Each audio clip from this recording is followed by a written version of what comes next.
So today I'm going to talk about understitching and a little bit about the difference between a facing and lining.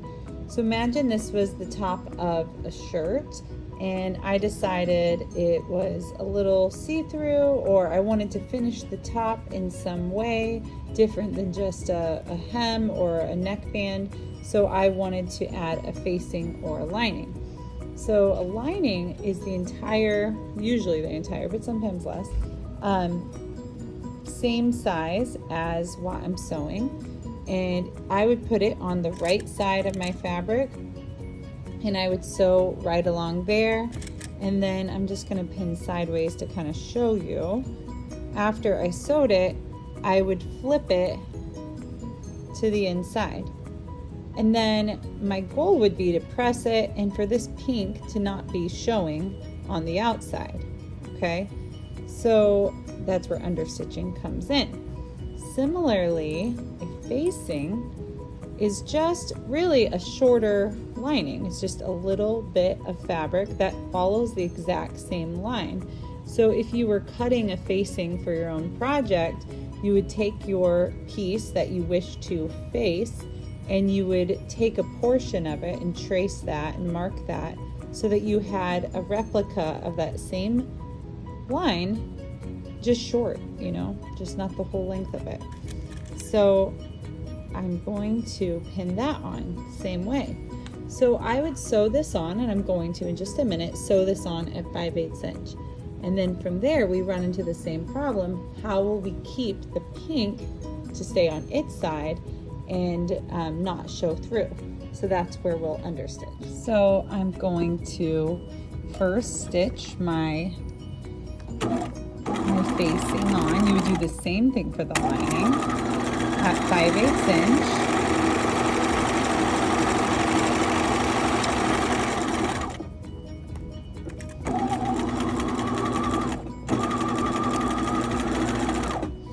And then after that, you need to do some pressing. So you'll see I have some bulk, so I need to get rid of that. And then I need to make it so that this will fold and not show. So let's go press it. So now I'm ready to do some grading and clipping in order to be ready for the understitching. So basically, I want this facing, this is the outside of my fabric, I want it to come over here. But as you can see, there's a lot of stuff in the way. So what you're gonna do is grade and layer the seam. So first I'm gonna cut the seam allowance in half, and grading, I'm layering, I'm kind of cutting at an angle so that the seam allowance of the pink and the tan that are together are a little bit different lengths, and you can see it a little bit. So we're just trimming that.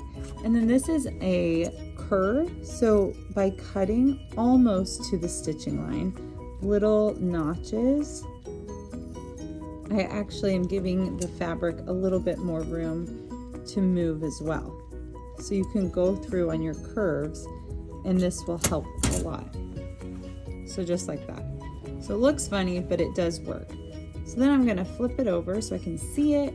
And now I just want all this extra seam allowance to go up against that facing. And if you were lining, it would be the same thing. You're just pushing it up against the lining, like so. And it is a curve, so I have to make sure I'm not getting some funny bubbles in there, that it's actually pulled tight. And you can check the other side that it's nice and flat. You didn't get any bubbles. And now it's pressed here and I'm ready to understitch. So I'm ready to understitch, and I'm going to essentially edge stitch right next to where I already stitched. So what I want is to follow this seam line where I sewed at 5/8 inch, but I want to make this seam allowance stay against that facing or lining. And so I've positioned my foot of my presser foot to be edge stitching So if you look where my needle's gonna come down, it's gonna be just 1/8 of an inch, really, really tiny, away from my original stitch line. And sometimes you won't be able to understitch everywhere depending on the way your outfit or garment is laid out, like if there's an extreme turn. So a lot of times directions will say understitch as far as possible. The other thing I want to point out is on these curves, sometimes it wants to bubble a bit. So I'm constantly pulling tight and making sure that I am like really sewing on that flat seam allowance. Okay, so it doesn't look like much. I know, it's like, okay, I sewed a second line, but now I'm gonna go press it and it will hold it over to the other side. Okay, final step, we're just gonna press it. So again, I don't want that pink to show, so I'm folding it over, and that understitching really did help keep it nice and flat.